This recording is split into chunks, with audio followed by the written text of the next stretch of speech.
যদি কোনোদিন বিশ্বকাপ জিতে ব্রাজিল, ওই দিন আমি সবাই একটা গল্প শোনাম।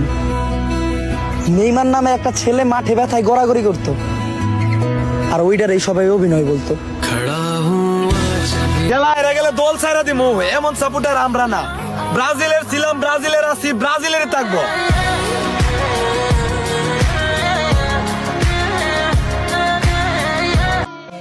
খেলতে আসো মাঠে, দুঃখজনক হলো খেলার মাঠে চলে যেতে হয় খাটে।